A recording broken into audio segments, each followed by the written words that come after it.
ಕೆಲಸ ಮಾಡ್ತಾ ಬಿಟ್ಟಿದ್ದೀರಿ ಈ ಕಡೆ. ದಿನ ಬೆಳಗ್ಗೆ ಎದ್ದು ಸ್ವಲ್ಪ ವಾಕಿಂಗ್ ಹೋಗ್ತೀನಿ ನೋಡು, ಈಗ ಎಷ್ಟೋ ವಾಸಿ. ಮತ್ತೆ ನಿನ್ನ ಸೊಸೆ ಸೌಭಾಗ್ಯ ಆಗಿದ್ದಾಳೆ. ಅವಳು ಇದ್ದಾಳೆ, ನಾನು ಇದ್ದೀನಿ.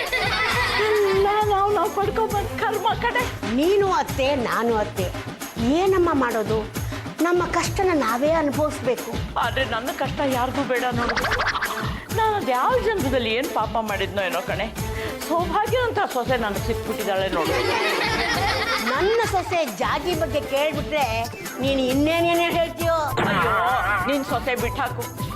ನನ್ನ ಸೊಸೆ ಕಾಟನ ನನ್ನಿಂದ ತಡ್ಕೊಳಕ್ಕೆ ಆಗ್ತಾ ಇಲ್ಲ ಕಣೆ.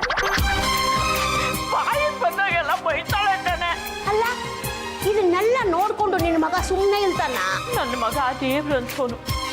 ನನ್ನ ಮಗ ಎದುರಿಗಿದ್ದಾಗ ಅವಳು ಅದೆಷ್ಟು ಭಿನ್ನಾಣದಿಂದ ನಡ್ಕೊಳ್ತಾಳೆ ಗೊತ್ತಾ? ಅಯ್ಯೋ, ಅತ್ತೆ ಅಂದರೆ ನನಗೆ ಅಮ್ಮನ ಸಮಾನ.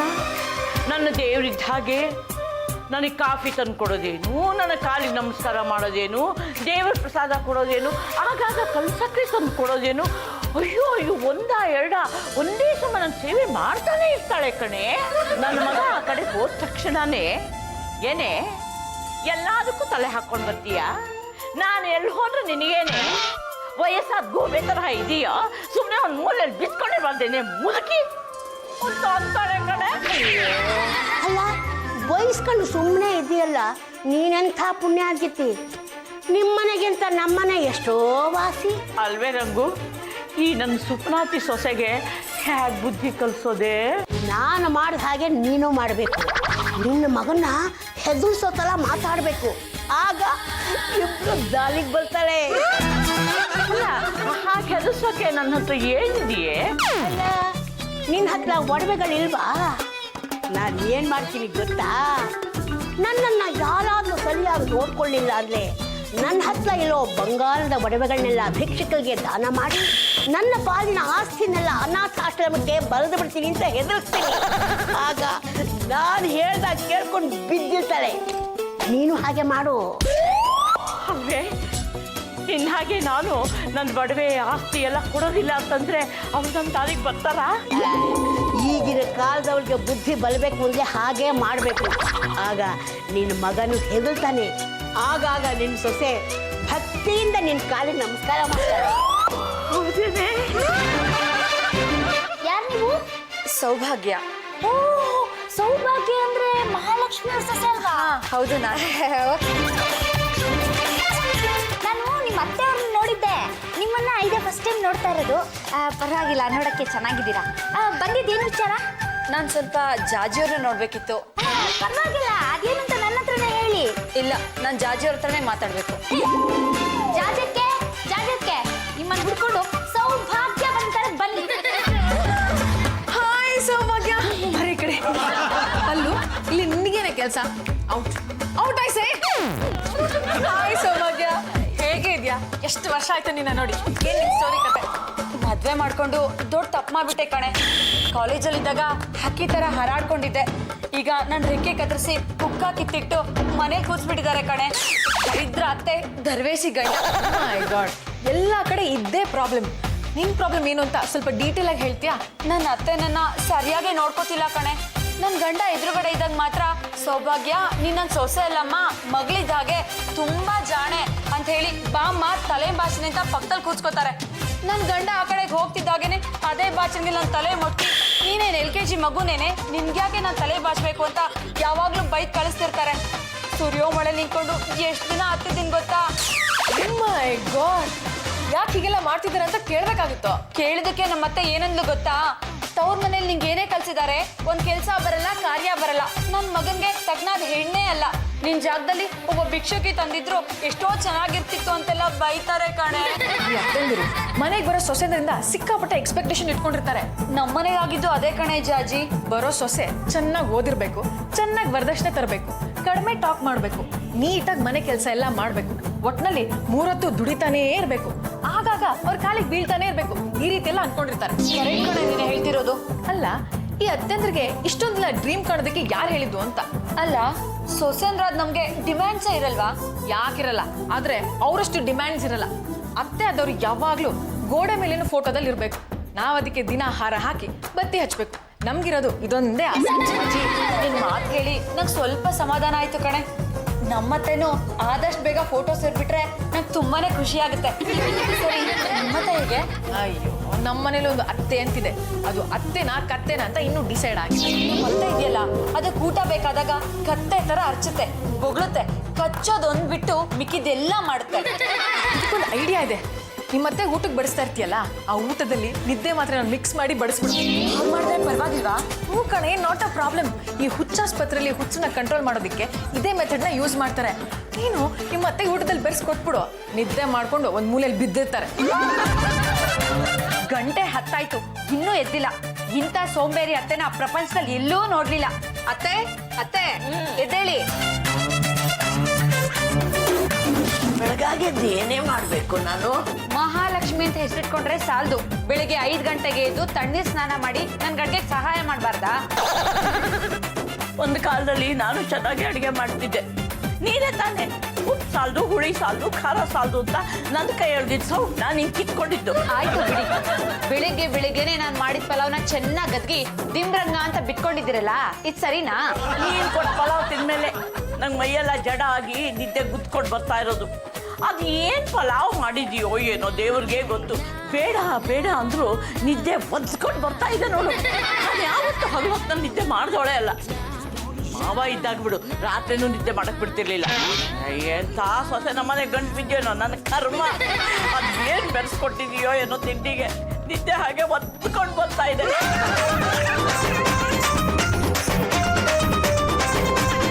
ಏನು ಯಜಮಾನ್ರೆ, ಏನವ್ವ? ದೊಡ್ಡವ್ರ ಬಗ್ಗೆ ಭಯ ಭಕ್ತಿ ಇರ್ಬೇಕೋ ಬೇಡೋ? ಈ ಭಯ ಮತ್ತು ಭಕ್ತಿ ಯಾರು ಇಟ್ಕೊಂಡಿರ್ತಾರೋ ಅಂಥವ್ರು ಉದ್ಧಾರ ಆಗ್ತಾರೆ. ಯಾರು ಅದನ್ನ ಇಟ್ಕೊಂಡಿರಲ್ಲೋ ಅವ್ರು ಯಾಕೆ ಕುಟ್ಕೊಂಡು ಹೋಗ್ತಾರೆ. ನಿಜ ಹೇಳಿ, ನಾನು ಅತ್ತೆಯವ್ರನ್ನ ಹೇಗೆ ನೋಡ್ಕೊತಾ ಇದ್ದೀನಿ? ಒಂದು ಲೆಕ್ಕದಲ್ಲಿ ಹೇಳ್ಬೇಕು ಅಂದ್ರೆ ನೀನು ನಮ್ಮ ಹೆಂಡ್ರಿಗಿಂತಲೂ ಅವ್ರನ್ನ ಸಿಕ್ಕಾಪಟ್ಟೆ ಚೆನ್ನಾಗಿ ನೋಡ್ಕೊತಿದೀಯ. ನಿಮ್ಮನ್ನು ನಿಮ್ಮ ಹೆಂಡತಿಗಿಂತ ಚೆನ್ನಾಗಿ ನೋಡ್ಕೊತಾ ಇದೀನೋ ಇಲ್ವೋ? ಈಗ ಇಲ್ಲ ಅಂತವ್ರು ಯಾರೇ ಚೆನ್ನಾಗಿ ನೋಡ್ಕೊತಿದ್ಯಾ? ಆದ್ರೂ ನೀವ್ಯಾಕೆ ನನ್ನ ಬಗ್ಗೆ ಗಮನನೇ ಹರಿಸ್ತಾ ಇಲ್ಲ? ಏನು ನಿನ್ನ ಒಳ ಮಾತಿನ ಅರ್ಥ? ಒಳ ಅರ್ಥ ಗೂಢಾರ್ಥ ನಿಮ್ಗೆಲ್ಲ ಗೊತ್ತಿದೆ. ಆದಷ್ಟು ಬೇಗ ನನ್ನ ಬಗ್ಗೆ ಯೋಚನೆ ಮಾಡಿದ್ರೆ ಸರಿ, ಇಲ್ಲಾಂದ್ರೆ ನಾನಾಗಿರಲ್ಲ. ನೀನು ನನ್ನ ದಿಕ್ಕು ತಪ್ಪಿಸ್ಬೇಡ. ಈಗ ವಿಷಯಕ್ಕೆ ಬಾ. ಆ ಮಹಾಲಕ್ಷ್ಮಿ ಸೊಸೆ ಸೌಭಾಗ್ಯ ನಮ್ಮನೆಗೆ ಬಂದಿದ್ದಾಳಲ್ಲ, ಯಾಕಂತ? ಮನೆ ಮುರಿಯೋ ಪಾಠ ಕಲಿಯಕ್ಕೆ. ಏನ್ ಹೇಳ್ತಾ ಇದೀಯ ನೀನು? ಅತ್ತೆಯವ್ರಿಗೆ ಹೇಗೆ ಕಾಟ ಕೊಡ್ಬೇಕು ಅನ್ನೋದನ್ನ ನಿಮ್ ಹೆಂಡತಿ ಆ ಸೌಭಾಗ್ಯಂಗೆ ನೀತಿ ಪಾಠ ಕಲಿಸ್ತಾ ಇದ್ದಾರೆ. ರೂಮಲ್ಲಿ ಕೂತಿದ್ದಾರೆ, ಬೇಕಿದ್ರೆ ನೀವೇ ಹೋಗಿ ನೋಡಿ, ಗೊತ್ತಾಗುತ್ತೆ. ಜಾಜಿ, ನೀನ್ ಹೇಳ್ದಾಗೆ ನಿದ್ರೆ ಬರೋ ಮಾತ್ರೆನ ಪುಡಿ ಮಾಡಿ ನಮ್ಮ ಅತ್ತೆಗೆ ಊಟದಲ್ಲಿ ಬೆರೆಸ್ಕೊಟ್ಬಿಟ್ಟೆ. ಯಾವಾಗ ನೋಡಿದ್ರು ನಿದ್ರೆಲ್ಲೇ ಬಿದ್ದಿರ್ತಾರೆ, ಬಾಯಿ ತರಿತಾರೆ, ಆಕ್ಲಿಸ್ತಾರೆ, ನೀರ್ ಕುಡಿತಾರೆ, ಮತ್ ಹಾಗೆ ಬಿತ್ಕೋತಾರೆ. ನನ್ ಜೊತೆ ಸ್ವಲ್ಪನೂ ಜಗಳನೇ ಆಡ್ತಿಲ್ಲ. ನಿನ್ ಐಡಿಯಾ ಸೂಪರ್. ಮಹಾಲಕ್ಷ್ಮಿ ಈ ಸೊಸೆನ ನಂಬಕ್ಕಾಗಲ್ಲ. ಯಾವತ್ತು ಏನ್ ಹಾಕಿ ತಿನ್ನಿಸ್ತಾಳೋ ಗೊತ್ತಿಲ್ಲ. ಒಂದಲ್ಲ ಒಂದು ದಿನ ಇಲಿ ಪಾಷಾಣ ಹಾಕಿ ತಿನ್ನಿಸ್ಬಿಟ್ರೆ ನಾವು ಬಾಂಬ್ ಬಾಂಬ್ ಬಾಂಬ್ ಅಂತ ಚಟ್ಟ ಸೇಲ್ಬಿಡ್ತೀವಿ. ಮೊದಲು ನಾನು ಸೊಸೆಗೆ ಚೆನ್ನಾಗಿ ದಬಾಯಿಸ್ಕೊಂಡೇ ಇದ್ದೆ. ಆದ್ರೆ ಈಚೆಗೆ ಯಾಕೋ ಗೊತ್ತಿಲ್ಲ ಕಣೆ, ತುಂಬಾ ನಿದ್ದೆ ಬರುತ್ತೆ. ನಿದ್ದೆ ಮಾಡಬೇಡ. ನಿದ್ದೆ ಜಾಲದ್ಯೋ ನಿನ್ನ ಸೊಸೆ ಗೆದ್ದು ಬಿಡ್ತಾಳೆ. ಎಚ್ಚರವಾಗಿದ್ದು ನಿನ್ನ ಸೊಸೆನ ಬಲಿ ಹಾಕು. ಅಲ್ಲ, ನಮ್ಮ ಮಾತೃಶ್ರೀ ರಂಗಮ್ಮನಿಗೂ ನಮ್ಮ ಜಾತಿ ಜಂಬಲ್ದಿದಿಯವ್ರಿಗೂ ಏನು ಬುದ್ಧಿನೇ ಇಲ್ವಾ ಅಂತ. ನಮ್ಮ ಸಂಸಾರನೇ ನೆಟ್ಟಿಲ್ಲ, ಇನ್ನೊಬ್ಬರು ಸಂಸಾರಕ್ಕೆ ಬಚ್ಚಿಡಪ್ಪಂಟವ್ರಲ್ಲ. ಹೇಗಾದ್ರೂ ಮಾಡಿ ಇವರನ್ನ ತಾಡಿಬೇಕು. ಅದು ನೋಡಿ ಮಾಲಸ್ವಾಮ, ಅಲ್ಲ ನಾನು ಈಗ ಹೇಳ್ತೀನಿ ಅಂತ ದಯವಿಟ್ಟು ನೀವು ಬೇಜಾರಾಗ್ಬಿಡಿ. ನಮ್ಮ ಮಾತೃಶ್ರೀ ರಂಗಮ್ಮನ ಮಾತು ಕಟ್ಕೊಂಡು ನೀವು ಹಾಳಾಗ್ತಾ ಇದ್ದೀರ. ನನ್ನ ಹೆಂಡತಿಯ ಮಾತು ಕಟ್ಕೊಂಡು ನಿಮ್ಮ ಮುದ್ದಿನ ಸೊಸೆ ಹಾಳಾಗ್ತಾ ಇದ್ದಾಳೆ. ಅತ್ತೆ ಸೊಸೆ ಮಧ್ಯೆ ಇದೇ ಥರ ಜಗಳಗಳು ನಡೀತಾ ಹೋದ್ರೆ ನಿಮ್ಮಿಬ್ಬರ ಕದನ ನಡುವು ಬೀದಿಗೆ ಬಂದು ಮದ್ದಾನೆಗಳ ಥರ ಕಾದಾಡ್ಬಿಟ್ಟು ಇಬ್ಬರಲ್ಲಿ ಒಬ್ರೇನು ಬಂತು, ನೀವಿಬ್ರು ಒಂಟು ಹೋಯ್ತಾ ಇರ್ತೀರ ಅಷ್ಟೇ. ಏನ್ ಹೇಳ್ತಾ ಇದೀಯ ಪಾಂಡ್ರಂಗ? ಏನು ಹೇಳಿ, ನಿಮ್ಮ ವಿರುದ್ಧಲ್ಲಿ ಯಾವ ಥರ ಮಸಲತ್ ನಡೀತೈತೆ ಗೊತ್ತಾ? ಇಷ್ಟಾಗಿದೆ ಕತೆ. ಇದನ್ನ ಬಚಾವಾಗೋದು ಹೇಗೆ? ನಾನು ಹೇಳ್ದಾಗೆ ನೀವು ಕೇಳ್ತಾ ಹೋದ್ರೆ ಒಂದು ಕಡೆ ನನ್ನ ಹೆಂಡತಿಗೂ ನಾನು ಬುದ್ಧಿ ಕಲಿಸ್ಬೋದು, ಒಂದು ಕಡೆ ನಿಮ್ಮ ಮುದ್ದಿನ ಸೊಸೆಗೂ ಬುದ್ಧಿ ಕಲಿಸ್ಬೋದು. ಏನಂತೀರಾ? ಆ ಗಂಡುಗಲೇಶ್ವರ, ಆ ಮಹಾಲಕ್ಷ್ಮಿ ಈ ಮನೆಗೆ ಬಂದ ಸಮಯದಲ್ಲಿ ಅಪ್ಪಿ ಮನೆಯಲ್ಲಿ ಏನಾದ್ರೂ ನಮ್ಮ ಮಾತೃಶ್ರೀ ರಂಗಮ್ಮ ಇದ್ದು ಬಿಟ್ರೆ ಎಲ್ಲ ಕೆಲಸನ ಎಕ್ಕುಟ್ಕೊಂಡು ಹೋಗ್ಬಿಡುತ್ತೆ. ಒಂದು ಸ್ವಲ್ಪ ಹೊತ್ತು ಹೇಗಾದ್ರೂ ಮಾಡಿ ನಮ್ಮ ಎತ್ತ ತಾಯಿ ರಂಗಮ್ಮನ ಆಚೆಗೆ ಹಾಕ್ಬೇಕಲ್ಲ, ಏನು ಮಾಡಲಿ? ಹಂಗೆ ಮಾಡ್ತೀನಿ. ಚಂಪಚಮೇಲಿ ಬಾ ಇಲ್ಲಿ, ಬಾ ಬಾ ಬಾ. ಏನು ಯಜಮಾನ್ರೆ, ಎಷ್ಟು ಪ್ರೀತಿಯಿಂದ ಕರೀತಾ ಇದ್ದೀರಾ? ಮೊನ್ನೆ ಬೈದಿದ್ದಕ್ಕೆ ನಿಮ್ಗೆ ಇವತ್ತು ಬುದ್ಧಿ ಬಂತಾ? ಬಿಡುವಾಗಿದ್ರೆ ಅಡ್ಗೆ ಮನೆಗೆ ಬನ್ನಿ, ಬೋಂಡ ಕರೆದು ಕೊಡ್ತೀನಿ. ಬೇಡ, ನೀನು ನನಗೆ ಏನು ಕರೆದು ಕೊಡೋದು ಬೇಡ. ಲೇ ಚಪ್ಪು ಚಮ್ಮಲಿ ಯಾಕೆ ಯಾಕೆ ನಿನ್ ಸೊಂಟ ಸಿಕ್ಕಾಪಟ್ಟೆ ನುಲಿತಾ ಇದೆ? ಅಬ್ಬಾ ಸದ್ಯ ಇವತ್ತಾದ್ರೂ ನನ್ನ ಸೊಂಟದ ಮೇಲೆ ಗಮನ ಬಂತಲ್ಲ. ಇಲ್ಲ ಕಣೆ, ಅಗತ್ಯಕ್ಕಿಂತ ಜಾಸ್ತಿ ನುಲಿತಾ ಇದೆ. ಮತ್ತೆ ಹೇಳೋದಕ್ಕೆ ಏನಾಗಿತ್ತು ನಿನಗೆ ಗಾಡಿ? ಹೇಳ್ಬಿಟ್ಟಿದ್ರೆ ರಿಪೇರಿ ಮಾಡಿಸ್ಬಿಡ್ತಿದ್ರಾ? ನೀನೇನು ಬೇರೆನಾ ಮಾಡಿಸ್ತಾ ಇದ್ದೆ. ಬಿಡು ಹೋಗ್ಲಿ, ಈಗಲೂ ಕಾಲ ಮಿಂಚಿಲ್ಲ. ಅದು 6ನೇ ಕ್ಲಾಸ್ ಹತ್ರ ನಾಟಿ ವೈದ್ಯ ಆಂಜಿನಪ್ಪ ಅಂತ ಒಬ್ಬನವನೇ, ಅವನ ಹತ್ರ ಹೋಗು. 6 ದಿನದಲ್ಲಿ 6 kg ಸಣ್ಣ ಮಾಡ್ಬಿಡ್ತಾನೆ. ನುಲಿಯ ನಿಂತೋಗುತ್ತಾ? ಏ ಎಮ್ಮೆ, ನೀನು ಮೊದಲು ಸಣ್ಣ ಆಗ್ಬಿಟ್ಟು ಬಾ, ಆಮೇಲೆ ಆ ನುಲಿಯ ಸೊಂಟ ನಾನೇ ನಿಲ್ಲಿಸ್ಬಿಡ್ತೀನಿ. ಸರಿ, ಈಗಲೂ ಹೋಗಿ ಬರ್ತೀನಿ. ಇವರು ಹೆಣ್ಣೆಂಚು ಒಬ್ಬೊಬ್ಬಳಿ ಹೋಗ್ಬಾರ್ದು, ದೊಡ್ಡವ್ರನ್ನ ಯಾರಾದರೂ ಜೊತೆಲಿ ಹಾಕೊಂಡು ಹೋಗ್ಬೇಕು. ನಮ್ಮ ಮಾತೃಶ್ರೀ ರಂಗಮ್ಮನ ಕರ್ಕೊಂಡು ಹೋಗು. ಅವರು ಇತ್ತೀಚೆಗೆ ಈ ಕೋಡ್ಬಳೆ ನಿಪ್ಪಟ್ಟು ಅವನ್ನೆಲ್ಲ ತಿಂದು ತಿಂದು ಮೈಕೈ ತುಂಬ ನೀರು ತುಂಬಿಬಿಟ್ಟವೆ. ಒಂದು ಸ್ವಲ್ಪ ಹೊತ್ತು ವಾಕಿಂಗ್ ಮಾಡಿದ್ರೆ ಅವ್ರ ಆರೋಗ್ಯ ಚೆನ್ನಾಗಿರುತ್ತೆ. ಕರ್ಕೊಂಡು ಅತ್ತೆ ಅತ್ತೆ, ಒಂದು ನಿಮಿಷ ಬರ್ತೀರಾ? ಏನಮ್ಮ ಕಲ್ದಿದ್ದು? ಅತ್ತೆ, 6ನೇ ಕ್ಲಾಸಲ್ಲಿ ನಾಟಿ ವೈದ್ಯರೊಬ್ರು ಇದ್ದಾರೆ, ಅವ್ರ ಹತ್ರ ಹೋಗಿ ಬರ್ಬೇಕು. ನನ್ನ ಜೊತೆ ಬನ್ನಿ. ನಾನು ತುಂಬಾ ಬ್ಯುಸಿ ಆಗಿದ್ದೀನಲ್ಲೇ. ಈ ನನ್ನ ಮಗ ಬಿಡುವಾಗಿದ್ದಾನೆ, ಜೊತೆ ಕರ್ಕೊಂಡು ಹೋಗು. ಅದು ರಂಗಮ್ಮ, ನನ್ನ ನೋಡೋದಕ್ಕೆ ಯಾರೋ ಒಬ್ರು ಮನೆಗೆ ಬರ್ತಾ ಇದ್ದಾರೆ. ನನಗೆ ಬಿಡವಿಲ್ಲ, ನೀವು ಜೊತೆಗೆ ಹೋಗಿ ಬನ್ನಿ. ಬಂದವರಿಗೆ ನಾನು ಉತ್ತರ ಹೇಳ್ತೀನಿ, ಹೋಗೋ. ರಂಗಮ್ಮ ಅದು ವ್ಯವಹಾರ ಕಣಮ್ಮ, ನಿನಗೆ ಅದೆಲ್ಲ ಗೊತ್ತಾಗಲ್ಲ. ಆ ಪಾರ್ಟಿನ ನಾನು ಮೀಟ್ ಮಾಡಲಿಲ್ಲ ಅಂದ್ರೆ ಕಣ್ಣು ಮುಂದೆ 5 ಎಕರೆ ಜಮೀನು ಹಂಗಂಗೆ ಕೈ ಬಿಟ್ಟು ಹೋಗುತ್ತೆ. ಏನೇ ಮುಖ ನೋಡ್ತಾ ಇದೆಯಾ? ಕರ್ಕೊಂಡು ಬನ್ನಿ ಅತ್ತೆ. ಲೇ ಇರೇ ಒಂದು ನಿಮಿಷ. ಏನೋ ನಿಮ್ಮ ಮಾವನ ಮಗನ ಟ್ರೀಟ್ಮೆಂಟ್ ಕೊಟ್ಬಿಡ್ತಾನೆ. ತಗೋ, 200 ರೂಪಾಯಿ ಇದೆ, ಇಟ್ಕೋ, ದಾರಿ ಕಟ್ಟ. ಏನೋ ಯಜಮಾನ್ರೆ, ಇದೇ ಮೊದಲನೇ ಸತಿ ನಾನು ಕೇಳ್ದೇನೆ ನೀವು ದುಡ್ಡು ಎತ್ಕೊಡ್ತಾ ಇರೋದು. ಸಮಯ ಸಂದರ್ಭ ಪರಿಸ್ಥಿತಿ ಅನ್ನೋದು ಹಂಗಿದೆ ಕಣವ, ಹಂಗಾಗಿ ಹಿಂಗೆ ಮಾಡ್ತಾ ಇದ್ದೀನಿ. ಕೈ ಕಟ್ಟಾಕ್ದೇನೆ ಹೊಡಿತಾ ಇದ್ದೀರಾ. ಈಗ ಸತ್ಯ ಕಿತ್ಕೊಂಡು ಹೋಗಿರೋ, ಮುಂದಿನ ತಿಂಗಳು ಸಂಬಳದಲ್ಲಿ ಬಡ್ಡಿ ಸೇರಿಸಿ 300 ರೂಪಾಯಿ ಕಟ್ಟು ಮಾಡ್ಕೊತೀನಿ. ಸಾಕಾದ್ರಾಗೆ ಸಾಕಾಗೋಗೋಯ್ತು.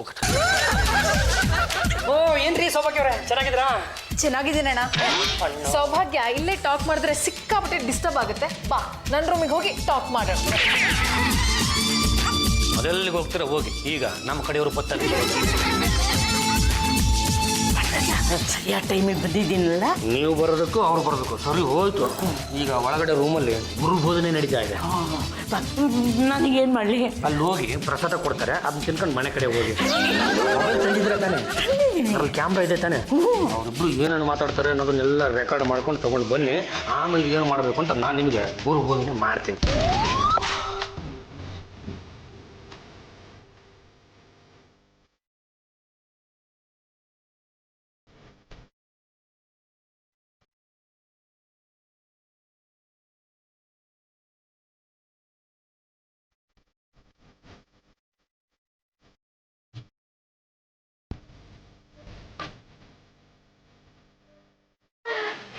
ಅನ್ಬಕ್ಕೆ ಹೋದ್ರೆ ಹೇಳ್ದ ಹಾಗೆ ಎಲ್ಲ ಶೂಟ್ ಮಾಡ್ಕೊಂಡು ಬಂದಿದ್ದೀನಿ. ಈಗ ಮುಂದಕ್ಕೆ ನಾವೇನು ಮಾಡಬೇಕು ಗೊತ್ತಾ? ಹಿಂಗೆ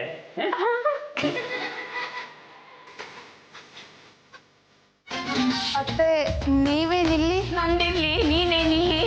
ಅದು ಜಾರ್ಜಿ ಹತ್ರ ಸ್ವಲ್ಪ ಮಾತಾಡೋಣ ಅಂತ ಬಂದಿದ್ದೆ. ಅಯ್ಯ, ಅವಳಿಗೆ ಬುದ್ಧಿ ಇಲ್ಲ. ಆ ತಲೆ ಕೆಟ್ಟವಳತ್ತ ಏನ್ ಮಾತು ನಿಂದು? ಮಹಾಲಕ್ಷ್ಮಿ ಅವರೇ, ಸೌಭಾಗ್ಯ ಅವ್ರ ಅತ್ತೆ ಅಂತ ಸುಮ್ಮನೆ ಬಿಟ್ಟಿದ್ದೀನಿ. ಸುಮ್ಮನೆ ಇರ್ತಿ ಟಾಕ್ ಮಾಡ್ತಾ ಇದ್ರೆ ನಾನು ಏನ್ ಮಾಡ್ತೀನಿ ನನಗೆ ಗೊತ್ತಿಲ್ಲ. ಸಾಕು ಸುಮ್ಮನೆ. ಏನಂತ ಹೇಳ್ಕೊಟ್ಟಿಯ ನೀನು? ನಿಮ್ಮ ಅತ್ತೆಗೆ ಈ ಥರ ಕಾಟ ಕೊಡು, ಆ ಥರ ಕಾಟ ಕೊಡು, ನೆಲದ ಮೇಲೆ ಸೋಪಿನ ನೀರು ಚೆಲ್ಲು, ಅವಳಾದ ಮೇಲೆ ಕಾಲ್ ಜಾಗ ಬೀಳೋ ಹೋಗಿ ಮಾಡು, ಬಿತ್ತವಳು ಮೂಲೆ ಹಿಡಿಯೋ ಹೋಗಿ ಮಾಡು, ಹೀಗೆಲ್ಲ ಹೇಳ್ಕೊಡ್ತೀಯ? ಇಂಥ ಕ್ರಿಮಿನಲ್ ಐಡಿಯಾನೆ ಹೇಳ್ಕೊಡೋದು ನೀನು? ನಾನು ಏನು ಹೇಳ್ಕೊಟ್ಟಿಲ್ಲ. ಹೇಳಿದೀಯ? ಏನಿದೆ ಗಲಾಟೆ? ಓ ಮಹಾಲಕ್ಷ್ಮಿ ಅವರು, ಏನು ನಮ್ಮನೆಗೆ ಬಂದಿದ್ರ? ಏನು ಸಮಾಚಾರ? ನಿನ್ನ ಹೆಂಡ್ರು ನನ್ನ ಸೊಸೆಗೆ ಏನೇನೆಲ್ಲ ಹೇಳ್ಕೊಟ್ಟಿದ್ದಾಳೆ. ನೋಡಿ ಮಹಾಲಕ್ಷ್ಮಿ ಅವರೇ, ನಮ್ಮ ಹೆಂಡ್ರ ಮೇಲೆ ಇಲ್ಲೇ ಸಲ್ಲದ ಆರೋಪಗಳನ್ನು ಹೊರಿಸಿದ್ರೆ ನಾನು ಸುಮ್ಮನೆ ಇರಲ್ಲ. ನಮ್ಮ ಹೆಂಡ್ರು ಅಂಥವ್ರಲ್ಲ ಕಂಡ್ರೆ, ನಮ್ಮ ಹೆಂಡ್ರು ಎಂಥವ್ರು ಅಂತ ನನಗೆ ಚೆನ್ನಾಗಿ ಗೊತ್ತು. ನೀವೇನೇ ಆಪಾದನೆ ಮಾಡೋದಿದ್ರು ದಾಖಲೆಗಳನ್ನು ತೋರ್ಸ್ಬಿಟ್ಟು ಮಾಡಿ. ತೋರ್ಸಕ್ ಹೇಳಿ, ಇಲ್ಲಿದ್ದೆಲ್ಲ ಹೇಳಿದ್ರೆ ನಾನು ನಂಬಲ್ಲ. ಪ್ರೂಫ್ ಬೇಕು ತಾನೆ? ನೋಡು, ನೀನು ಏನೇನು ಹೇಳ್ಕೊಟ್ಟಿದೀಯ ಅದನ್ನೆಲ್ಲ ಇದ್ರಲ್ಲಿ ರೆಕಾರ್ಡ್ ಮಾಡಿದೀನಿ. ನೋಡು, ಮತ್ತೆಗೆ ಎಷ್ಟು ಕಾಟ ಕೊಡೋಕ್ಕಾಗುತ್ತೋ ಅಷ್ಟು ಕಾಟ ಕೊಡು. ನೆಲದ ಮೇಲೆ ಸೋಪ್ ನೀರು ಹಾಕ್ಬಿಟ್ಟು ಬೀಳಿಸ್ಬಿಡು. ಕೈಕಾಲು ಮುರ್ಕೊಂಡು ಮೂಲೆಯಲ್ಲಿ ಬಿದ್ದಿರ್ಲಿ.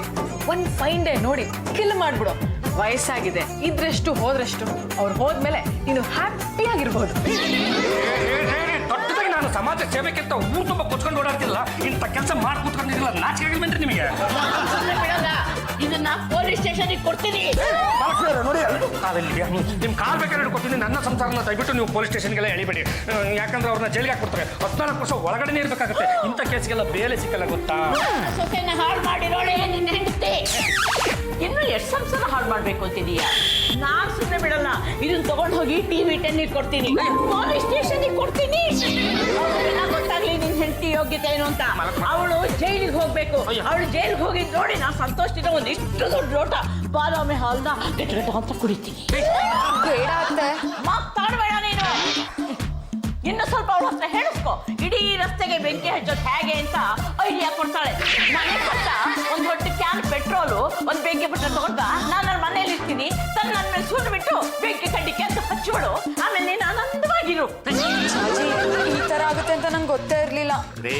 ರೇ ಅತ್ತೆ ಸೊಸೆ ಅನ್ನೋ ಪವಿತ್ರ ಸಂಬಂಧಕ್ಕೆ ನೀವು ಹುಳಿ ಹಿಂಡ್ತಾ ಇದ್ದೀರಲ್ಲ, ಏನು ಹೋದ ಜನ್ಮದಲ್ಲಿ ಶಕುನಿಯಾಗಿ ಹುಟ್ಟಿದ್ರೇನ್ರಿ? ನನ್ನ ಪ್ರೀತಿಯಿಂದ ಮಾತಾಡ್ತಿದ್ದೀಯನೇ ನೀನು.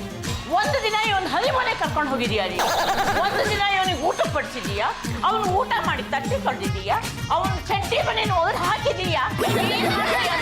ಎಂತ ಹೆಂಡತಿನ ನೀನು? ನೀನು ಹೆಂಡತಿ ಅಲ್ಲ, ತಾಟಕಿ, ಮಾರಿ, ಹೆಮ್ಮಾರಿ.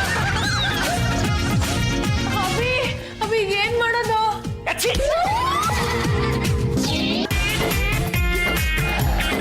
ನೀವು ಮಾಡೋದೆಲ್ಲ ಇಂಥದ್ದೇ ಜಾಜಕ್ಕೆ. ನಮ್ಮ ಪಾಡಿಗೆ ನಾವಿರ್ತೀವಿ. ನೀವು ಇಂಥ ವಿಷಯಗಳನ್ನ ಹೇಳ್ಬಿಟ್ಟು ಯಾಕೆ ನಮಗೆ ಟೆನ್ಷನ್ ಕೊಡ್ತೀರಾ? ಅದು ಅಂದಿರಾ ಇಷ್ಟೆಲ್ಲ ಸೀನ್ಗಳು ಆದ್ಮೇಲೆ ನಾವು ತಾನು ಏನ್ ಮಾಡಕ್ಕಾಗತ್ಬಿಟ್ಲಾ? ಮೊದ್ಲು ಈ ಕೇಸಿಂದ ಬಚಾವ್ ಆಗೋದು ಹೇಗೆ ಅಂತ ಹೇಳಿ. ನೋಡಿ ಜಾಜಿ ಅವರೇ, ನೀವು ಈ ಕೇಸಿಂದ ಬಚಾವ್ ಆಗ್ಬೇಕು ಅಂದ್ರೆ ಪಾಂಡುರಂಗನ್ ಸಹಾಯ ಬೇಕಾಗುತ್ತೆ. ಇನ್ಮೇಲಿಂದ ನೀವು ಮನೆ ಕೆಲಸ ಮಾಡ್ಕೊಂಡು ಅಡುಗೆ ಮಾಡ್ಕೊಂಡು ಪಾಂಡುರಂಗನ ಮೇಲೆ ಪ್ರೀತಿ ತೋರಿಸಿದ್ರೆ ಆ ಗಂಡುಗಲಿ ಮನ್ಸಕ್ಕರಿಗೆ ನಿಮ್ನ ಈ ಕೇಸಿಂದ ಬಚಾವ್ ಮಾಡಿದ್ರು ಮಾಡ್ಬೋದು. ಇಲ್ಲ ಅಂದ್ರೆ ನೀವು ಜೈಲ್ ಸೇರಿ ಮುದ್ದೆ ಮುರಿಯೋದು ಗ್ಯಾರಂಟಿ. ಹಗಲು ಹೊತ್ತಲೆ ಹೀಗೆ ಬಿಟ್ಕೊಂಡಿದೆಯಲ್ಲ, ಎಂತ ಸೊಸೆನೆ ನೀನು? ಹೇಳೆ ಎಷ್ಟಳೆ ಮೇಲೆ ಮನೆ ಕಲಿದ್ರೆ ಪಡ್ಕೊಳುತ್ತೆ. ಅದು ಮಾರ್ನಿಂಗ್ ಎದ್ದು ಮನೆ ಕೆಲಸ ಎಲ್ಲ ಮಾಡಿ ಮುಗಿಸಿದ್ನಲ್ಲ, ಸಿಕ್ಕಾಪಟ್ಟೆ ಸುಸ್ತಾಗ್ತಾ ಇತ್ತು. ಸ್ವಲ್ಪ ಹೊತ್ತು ರೆಸ್ಟ್ ತಗೊಳ್ತಾ ಇದ್ದೆ ಅಷ್ಟೇ. ಅದು ಏನ್ ಮಹಾ ಮನೆ ಕೆಲಸ ಮಾಡಿದೀಯೇ? ಬೆಳಗ್ಗೆ ಅಡಿಗೆ ಮಾಡ್ತೀಯಾ? ಹ್ಞೂ ಮಾಡ್ದೆ. ಗಂಡಂಗೆ ಊಟ ಕೊಟ್ಟ್ಯಾ? 3-10 ಮುಖಕ್ಕೆ ಮೇಕಪ್ ಪಡ್ಕೊಂಡು ಸುತ್ತಾಡ್ತಿರ್ತೀಯಲ್ಲ, ಈ ಮುಖಕ್ಕೆ ಎಷ್ಟೇ ಮೇಕಪ್ ಪಡ್ಕೊತೀಯ? ಹೇಳೆ, ಹೋಗಿ ಕೆಲಸ ನೋಡು. ಚಂಪಾ, ಈ ಕಡೆ ಬಾರಿ. ನಾನು ಅಡ್ಗೆ ಮಾಡ್ತೀನಿ. ಈ ಟೈಮಲ್ಲಿ ನನ್ನನ್ನು ಸಿಕ್ಕ ಹಾಕ್ಸಿದ್ರೆ ನಾನು ಸುಮ್ಮನೆ ಇರಲ್ಲ. ಎಷ್ಟೇ ಆದ್ರೂ ನೀನ್ ನನ್ನ ತಂಗಿ ಅಲ್ವೇನೆ? ಅಕ್ಕ ಹೂ ಕಣೆ, ಮೊನ್ನೆ ಹಬಿ ಹತ್ರ ನಿನ್ ಬಗ್ಗೆನೇ ಮಾತಾಡ್ತಾ ಇದೆ. ಹಳ್ಳಿಲಿ ನಿನ್ನ ಆಸ್ತಿ ಇದೆಯಲ್ಲ 5 ಕೋಟಿ, ಅದನ್ನ ಹಬಿ ಕೊಟ್ಬಿಡು. ಹಬಿ ರಿಯಲ್ ಎಸ್ಟೇಟ್ ಬಿಸ್ನೆಸ್ ನ ಇಂಪ್ರೂವ್ ಮಾಡ್ಕೋತಾರೆ. ಜಮೀನಿನ ಬೆಲೆ ಇನ್ನೂ ಜಾಸ್ತಿ ಆಗಿದೆ. ಪರವಾಗಿಲ್ಲ, ಅದನ್ನು ಕೊಟ್ಬಿಡೆ. ನಾವಿಬ್ರು ಅಕ್ಕ ತಂಗಿ ಅಂದ್ಮೇಲೆ ಒಂದೇ ನಾಣಿದೆ 2 ಮುಖಗಳ ತರ ಇರ್ಬೇಕು. ನೋಡು, ಯಾವಾಗ್ಲೂ ನೀನೇ ಅಡ್ಗೆ ಮಾಡೋ. ಯಾರು ಬಂದು ಕೇಳಿದ್ರೆ ನಾನೇ ಅಡ್ಗೆ ಮಾಡ್ದೆ ಅಂತ ಹೇಳ್ಬಿಡೆ ಪ್ಲೀಸ್ ತಂಗಿ. ಆಯ್ತು, ಹೇಳ್ತೀನಕ್ಕ. ಏನ್ ಮಾಡ್ತಾ ಇದ್ದೀಯಾ? ಅಡ್ಗೆ ಮಾಡ್ತಾ ಇದಾರೆ. ಬೆಳಗ್ಗೆ ಒಂದ್ಸಲಿ ಮಾಡಿದ್ರು, ಈಗ ಇನ್ನೊಂದ್ಸಲಿ ಮಾಡ್ತಾ ಇದಾರೆ. ಅದು ಯಾರು ತಿಂತಾರೋ ದೇವ್ರಿಗೆ ಗೊತ್ತು. ತಂಗಿ, ಬರೀ ಅಡುಗೆ ಮಾಡಿದ್ರೆ ಸಾಲದು. ಮನೆಯವರ ಮನಸ್ಸನ್ನ ಗೆಲ್ಲಬೇಕು, ಅವರ ಹೃದಯನ ಗೆಲ್ಲಬೇಕು. ನಿನ್ನ ಗಂಡ ನನ್ನ ಹೆಂಡತಿ ಪರವಾಗಿಲ್ಲ ಅಂತ ಅನ್ಬೇಕು. ನಿಮ್ಮ ಅತ್ತೆ ಬೇಷ್ ಅಂತ ನಿನ್ನ ಬೆನ್ ತಟ್ಟಬೇಕು. ಅದನ್ನೆಲ್ಲ ಅನ್ಸ್ಕೋತೀನಿ, ನಾಟ್ ಅ ಪ್ರಾಬ್ಲಮ್. ಆದ್ರೆ ನೀವು ಮೊಬೈಲಲ್ಲಿ ಏನೋ ರೆಕಾರ್ಡ್ ಮಾಡ್ಕೊಂಡಿದ್ರಲ್ಲ, ಅದನ್ನ ಡಿಲೀಟ್ ಮಾಡ್ಬಿಡಿ ಪ್ಲೀಸ್. ಇಲ್ಲ ಅಂದ್ರೆ ನನಗೆ ಸಿಕ್ಕಾಪಟ್ಟೆ ಪ್ರಾಬ್ಲಮ್ ಆಗುತ್ತೆ. ಅಂದ್ರೆ ಸತ್ಯನ ಮುಚ್ಚಿಡು ಅಂತ ಹೇಳ್ತಾ ಇದೀಯಾ? ಹಾಗಲ್ಲ, ಆಕ್ಚುಲಿ ನಾನು ತುಂಬಾ ಒಳ್ಳೆ ಸೊಸೆ, ಮನೆ ಕೆಲಸ ಎಲ್ಲ ಮಾಡ್ತೀನಿ. ಡೌಟ್ ಬಂತು ಅಂದ್ರೆ ಇವಳ ಕೇಳಿ, ಇಲ್ಲಾಂದ್ರೆ ನಮ್ಮ ಅತ್ತೆನ ಕೇಳಿ. ಇವತ್ತಿನ ಏನೇನ್ ಮಾಡ್ತೀಯ ಎಲ್ಲ ನೋಡ್ತೀನಿ. ನನ್ನ ಮನಸ್ಸಿಗೆ ಅದು ತೃಪ್ತಿ ಕೊಟ್ರೆ ಆಗ ಇದನ್ನ ಡಿಲೀಟ್ ಮಾಡ್ತೀನಿ. ಸೌಭಾಗ್ಯ, ನಿಮ್ಮ ಮತ್ತೆ ಮೊಬೈಲಲ್ಲಿ ಶೂಟ್ ಮಾಡಿರೋದನ್ನ ತಗೊಂಡೋಗಿ ಪೊಲೀಸ್ನವ್ರಿಗೆ ತೋರಿಸ್ಬಿಟ್ರೆ ನಾವಿಬ್ರು ಜೈಲ್ ಸೇರ್ಬೇಕಾಗುತ್ತೆ. ಮತ್ತೀಗ ಏನ್ ಮಾಡೋದು ಜಾಜಿ? ಅತ್ತೆ, ನಾನು ಮಾಡಿದ್ದು ದೊಡ್ಡ ತಪ್ಪಾಯ್ತು, ನನ್ನನ್ನು ಕ್ಷಮಿಸ್ಬಿಡಿ. ನಾನು ಇನ್ಮೇಲೆ ಯಾವುದೇ ತಪ್ಪು ಮಾಡಲ್ಲ, ಇವನ್ನ ಚೆನ್ನಾಗಿ ನೋಡ್ಕೋತೀನಿ ಅಂತ ನಿಮ್ಮ ಮತ್ತೆ ಕಾಲಿಗೆ ಬಿಟ್ಬಿಡು. ಆಗ ನಾವಿಬ್ರು ಬಚಾವಾಗ್ಬೋದು. ಹೋಗಿ ಹೋಗಿ ನಾನು ನಿನ್ನ ನಂಬ್ಕೊಂಡು ಬಂದಲ್ಲ, ನನಗ್ ಬುದ್ಧಿ ಇಲ್ಲ. ಅತ್ತೆ ಅತ್ತೆ ದಯವಿಟ್ಟು ನನ್ನ ಕ್ಷಮಿಸಿ ಅತ್ತೆ. ಆ ಜಾಜಿ ಮಾತು ಕೇಳ್ಕೊಂಡು ನಾನು ನಿಮಗೆ ಕೊಡಬಾರ್ದು ಕಾಟ ಕೊಟ್ಬಿಟ್ಟೆ. ಇನ್ಮೇಲೆ ನಾನು ನಿಮ್ಮನ್ನ ನನ್ನ ಸ್ವಂತ ತಾಯಿಗಿನ ಹೆಚ್ಚಾಗಿ ನೋಡ್ಕೋತೀನಿ. ಈಗಲಾದ್ರೂ ನಿಂಗೆ ಬುದ್ಧಿ ಬಂತಲ್ಲ, ಒಂದು ತಿಳ್ಕೊ, ಚುಚ್ಕೊಡೋರಿದ್ದಾರೆ ಅಂತ ನಾವು ಹೆಚ್ಚು ಹೋಗ್ಬಾರ್ದು. ಇನ್ನು ಮೇಲೆ ನಾನು ಅಷ್ಟೇ ನಿನ್ನನ್ನು ನನ್ನ ಮಗಳಿಗಿಂತಲೂ ಹೆಚ್ಚಾಗಿ ನೋಡ್ಕೋತೀನಿ. ನೀವು ನನ್ನ ಅತ್ತೆ ಅಲ್ಲ, ನನ್ನ ಅಮ್ಮ. ನೀನು ಅಷ್ಟೇ ನನ್ನ ಸೊಸೆ ಅಲ್ಲ, ನನ್ನ ಮಗಳು. ಅಮ್ಮ, ಮಗಳೇ. ಮಹಾಲಕ್ಷ್ಮಿ ಅವರೇ, ಅಂತೂ ನೀವು ನಿಮ್ಮ ಸೊಸೆ ಒಂದಾದ್ರಲ್ಲ, ಅಷ್ಟೇ ಸಾಕು. ಈಗ್ಲಾರು ನಿಮ್ಮ ಮೊಬೈಲಲ್ಲಿರೋ ಆ ಸೀನ ಡಿಲೀಟ್ ಮಾಡ್ತೀರಾ? ನನ್ನ ಸೊಸೆ ಸರಿ ಹೋದ್ರೆ ಸಾಕ ನೀನ್ ಸರಿ ಹೋಗೋದು ಬೇಡ್ವಾ? ಈಗೇನು ನಾನು ನಿಮ್ ಕಾಲಿಗೆ ಬೀಳ್ಬೇಕಾ? ಅದೆಲ್ಲ ಏನ್ ಬೇಕಾಗಿಲ್ಲ. ಆದ್ರೆ ನೀನು ನಿನ್ ಗಂಡನ ಜೊತೆಗೆ ಹನಿಮೂನ್ಗೆ ಹೋಗ್ಬೇಕು. Abhi dear come here. ಹೇಳ್ರಿ ಶಕ್ನಿ ಅವರೇ. Abhi don't talk rubbish. ನಾನು ಶಕುನಿ ಅಲ್ಲ ನಿಮ್ ವೈಫ್. ಅಭಿ ಈಗಲೇ ಹೋಗಿ ಲಗೇಜ್ನ ಪ್ಯಾಕ್ ಮಾಡ್ಕೊಂಡು ಬನ್ನಿ. ನಾವು ಈಗಲೇ ಹನಿಮೂನ್ಗೆ ಅಂತ ಊಟಿಗೆ ಹೋಗೋಣ. ನಿಜನೇ ನೀವು ಹೇಳ್ತಾ ಇರೋದಾ? ಕಂಗ್ರ್ಯಾಚುಲೇಷನ್ ಅಂತೂ ನಿಮ್ಮ ಜೀವನದಲ್ಲಿ ರವಿ ಮೂಡುಬಿಟ್ಟ. ಏನು ಯೋಚನೆ ಮಾಡಬೇಡಿ, ಅಲ್ಲಿ ಹೋಗಿ ಬಂದು 9 ತಿಂಗಳೊಳಗೆ ಈ ಮನೆಗೆ ಒಬ್ಬ ಶಿಶು ಬಂದ್ಬಿಡ್ತಾರೆ. ಇಲ್ಲೇ ಮಾತಾಡ್ಕೊಂಡು ನಿಂತಿರ್ತೀವಿ, ಹೋಗಿ ಲಗೇಜ್ ಪ್ಯಾಕ್ ಮಾಡ್ಕೊತೀವ.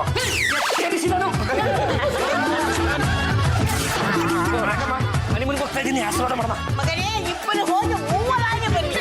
ನಾಚಿಕೆ ಆಗುತ್ತೆ ಅದ ಮತ್ತೆ. ಲೇ ಹುಡುಗ್ರ, ಮನೆ ಕಡೆ ಸ್ವಲ್ಪ ಜೋಪಾನ ಕಂಡ್ರು. ಅದು ಮಾತೃಶ್ರೀ ರಂಗಮ್ಮನಿಗೆ ಸಿಕ್ಕಾಪಟ್ಟೆ ವಯಸ್ಸಾಗ್ಬಿಟ್ಟಿದೆ. ಅಲ್ಲಿ ಇಲ್ಲಿ ಎದ್ದು ಓಡಾಡೋದಕ್ಕೆ ಬಿಡ್ಲೇಬೇಡಿ ಕಂಡ್ರು. ಅವ್ರು ಎಲ್ಲಿರ್ತಾರೆ ಅವ್ರ ಮುಂದೆ ಒಂದಿಷ್ಟು ಕೋಡ್ಬಳೆ ಚಕ್ಲಿ ನಿಪ್ಪಟ್ಟು ಹಾಕ್ಬಿಡಿ ತಿನ್ಕೊಂಡು ಅಲ್ಲೇ ಕೂತಿರ್ತಾರೆ. ನೀವು ಏನು ಯೋಚನೆ ಮಾಡಬೇಡಿ, ಪ್ರತಿ ವಾರ ತಪ್ಪದೇನೆ ನಿಮಗೆ ಕೊರಿಯರ್ ಮುಖಾಂತರನೇ ಮಸಾಲೆ ದೋಸೆನೆ ಕಳಿಸ್ಕೊಡ್ತೀನಿ. ಲೇಟ್ ಆಗ್ತಾ ಇದೆ. ಎಲ್ಲಿಗೆ? ಎಲ್ಲರ ಮುಂದೆ ಕೇಳ್ತಾರೆ, ನಂಗೆ ನಾಚೆ ಆಗುತ್ತೆ. ಏನ್ರಿ ಈ ಥರ ಪ್ರಶ್ನೆ ಕೇಳ್ತೀರಾ? ಅದೇ ಊಟಿಗೆ ಹನಿಮೂನಿಗೆ. ಹಲೋ ಎಕ್ಸ್ಕ್ಯೂಸ್ ಮೀ, ಅಂಥ ಸೀನ್ಗಳನ್ನೆಲ್ಲ MSN ಬರ್ದಿಲ್ಲ. ಇದನ್ನ ತಗೊಂಡು ಹೋಗಿ ಒಳಗಡೆ ಇಡಿ. ಏನ್ರೆ ಲಗೇಜ್ ಪ್ಯಾಕ್ ಮಾಡಿಸ್ಬಿಟ್ಟು ನನ್ನ ಜೊತೆ ಹುಡುಗಾಟ ಆಡ್ತಿದ್ದೀರನ್ರಿ? ನನ್ನನ್ನು ಯಾರು ಅನ್ಕೊಂಡ್ಬಿಟ್ಟಿದ? ಮಾಲಕ್ಷ್ಮಿ ಆ ಮೊಬೈಲ್ ಕೊಡಿ. ಮೊಬೈಲ್ ತಗೊಂಡು ಏನಪ್ಪ ಮಾಡ್ತೀಯಾ? ಅದರಲ್ಲಿರೋ ಸೀನ್ಗಳನ್ನೆಲ್ಲ ಪೊಲೀಸ್ನವ್ರ ಮುಂದೆ ಗೋಡೆ ಮೇಲೆ ಪಿಕ್ಚರ್ ತರ ಬಿಟ್ಬಿಟ್ಟು ತೋರಿಸ್ತಾ ಅಂದ್ರೆ ಅವರೇ ಮುಂದೆ ನಿಂತಿದ್ದು ನಮ್ಮಿಬ್ರು ಹನಿಮೂನಿಗೆ ಕಳಿಸ್ಕೊಡ್ತಾರೆ. ಆ ಸೀನ್ ಇಟ್ಟು ತಾನೇ ನೀನ್ ಅವ್ರಿಗೆ ತೋರ್ಸೋದು. ಏನು ಹೇಳ್ತಾ ಇದ್ದೀರಾ? ಈಗ ತಾನೇ ನಿನ್ ಹಿಂತಿ ಅದನ್ನ ಡಿಲೀಟ್ ಮಾಡಿಸ್ಬಿಟ್ಲು.